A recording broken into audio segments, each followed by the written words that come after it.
Hello friends, welcome to my channel. இன்றைக்கி morning breakfast idli தக்காளி சட்னி தாங்க செஞ்சுருந்தேன். எப்போ மாதிரி இல்லாமல் இந்த தடவை கொஞ்சம் டிஃப்ரெண்ட்டாக செஞ்சுருந்தேன். வாங்க அது எப்படின்னு பார்க்கலாம். ஒரு கடாயில் எண்ணெய் விட்டுட்டு கடலப்பருப்பு போட்டுக்கிட்டேன். கடலப்பருப்பு கொஞ்சம் வறுத்து விட்டுக்கலாம்.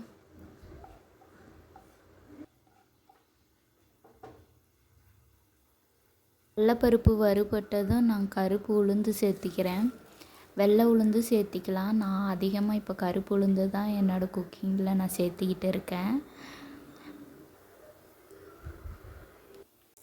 3 வரமிளகா போட்டுக்கலாம்.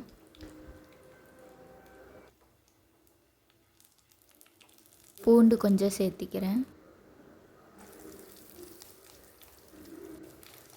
அப்புறம் வெங்காயம் கட் பண்ணி வச்சுருக்கேன், அதையும் சேர்த்திக்கிறேன்.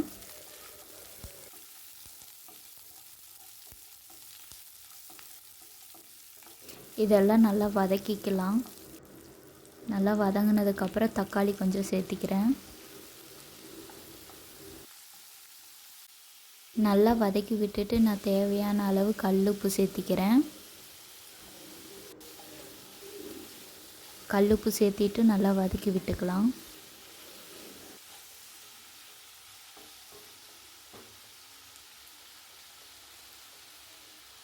நான் இதில் ஒரு கைப்பிடி அளவு மல்லித்தழை சேர்த்திக்கிறேன். மல்லித்தழை சேர்த்திட்டு நல்லா கலந்து விட்டுக்கலாம். மல்லித்தழை நல்லா வதங்குற அளவுக்கு. மல்லித்தழை நிறையா இருக்குன்ட்டு நான் மல்லித்தழை சரி போடுவேன்னு சொல்லிட்டு தான் போட்டேன். ஆனால் இந்த சட்னியோட டேஸ்ட்டு அப்படி ஒரு டேஸ்ட்டாக இருந்துச்சு. மறக்காமல் நீங்கள் இதை ட்ரை பண்ணி பாருங்கள். இதெல்லாம் நல்லா வதங்கிருச்சு. நான் தேங்காய் கொஞ்சம் சேர்த்திக்கிறேன். இதில் கடைசியாக தேங்காய் சேர்த்திட்டு நல்லா வதக்கி விட்டுக்கிறேன்.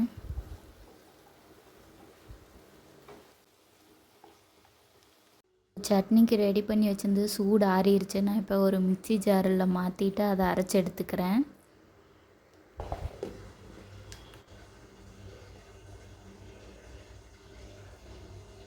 அரைச்சி எடுத்துட்டாங்க. இந்த தக்காளி சட்னி ரெடி ஆயிடுச்சு.